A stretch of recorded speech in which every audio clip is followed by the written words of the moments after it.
गुरुजी राधे राधे। राधे राधे भाई, राधे राधे।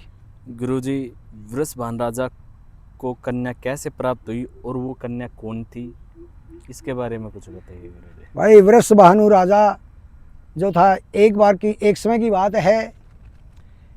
वृषभानु राजा बड़े दयालु थे, बड़ी भारी तपस्या की।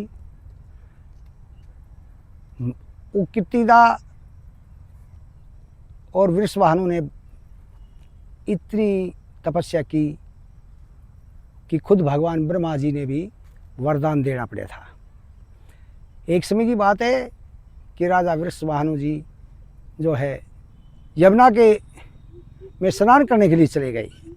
वहाँ ठंडी ठंडी हवा चल रही थी, पेड़ पौधों की सुगंधित वायु चल रही थी, मन को मोहने वाली वायु थी, शांत वातावरण था।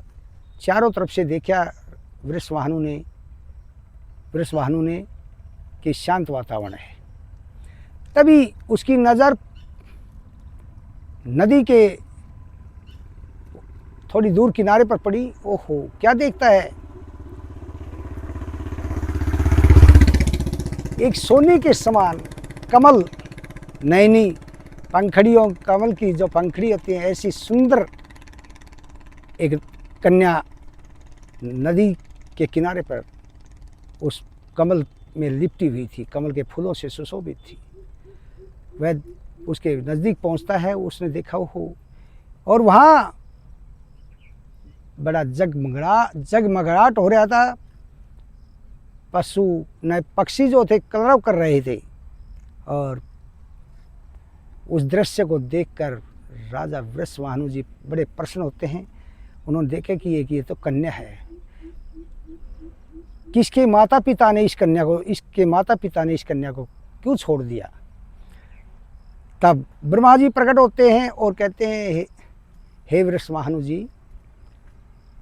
जी, आपने गहरी तपस्या की थी, आपकी पत्नी कीर्तिदा ने भी गहरी तपस्या की थी, इसलिए आपको ये कन्या भेंट कर रहे हैं, आप इसको ले जाइए। आप इतना कहकर, ये कन्या साक्षात लक्ष्मी है, जगत माता है ये। तब उस कन्या को लेकर राजा वृषभानु जी अपने घर आ गए। वह उनकी पत्नी भी उस कन्या को देखकर बड़ी प्रसन्न होती है, परंतु जो भी उस कन्या को देखता था वो देखता ही रह जाता था। परंतु वह कन्या आंखें बंद रहती थी, न तो रोती थी न हंसती थी। तो उन्होंने, एक समय की बात है कि देवऋषि नारद जी आ गए, और उन्होंने देवऋषि नारद से ये प्रश्न पूछा कि ये कन्या न तो रोती है, न हंसती है, न आंखें खोलती है। तब कहा कि इस कन्या का जन्म उत्सव मनाओ, जन्मदिन, और यशोदा और जो नंद जी आपके मित्र हैं उनको आदर सहित बुलाए। तब उत्सव मनाया जाता है और नंद जी को भी बुलाया जाता है। नंद जी और यशोदा मैया भी जाती है उस उत्सव में, और कृष्ण कन्हैया लाल भी जाते हैं। अब बच्चा रूप में भगवान पैरों में घुंघरू बाजते हुए वे कहीं नहीं गए। जहाँ राधा पालने में सो रही थी, वह आंखें बंद कर वहाँ आप वहीं पहुँच जाते हैं। और जब घुंघरू बजाते हैं, जब राधिका एकदम चिल्ला देखती है, ओहो हो मेरे स्वामी आ गए, आंखें खोलती है और वे जाने लगे तो रोने लगती है। तब कृष्ण भगवान कहते हैं, कोई बात नहीं, हम भी आपके साथ हैं, तुम भी हमारे साथ हो।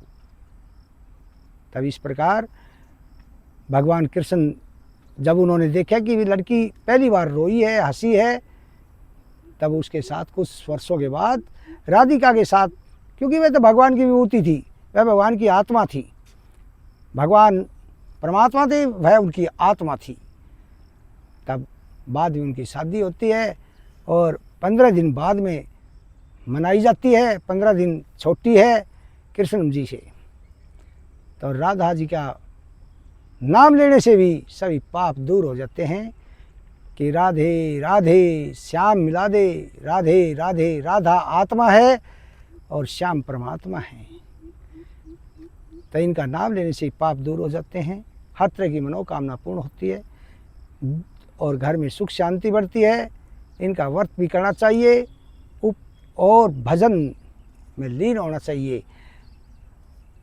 फिर दान तर्पण भी करना चाहिए, गौ की सेवा करें। भाई जो भी किसी आपने और भी नहीं तो एक मुट्ठी दलिया में घी चीनी शक्कर मिला के कीड़ियों पर डाल देना चाहिए, चींटियों पर डाल देना चाहिए। कुछ भी दान कर सकते हैं।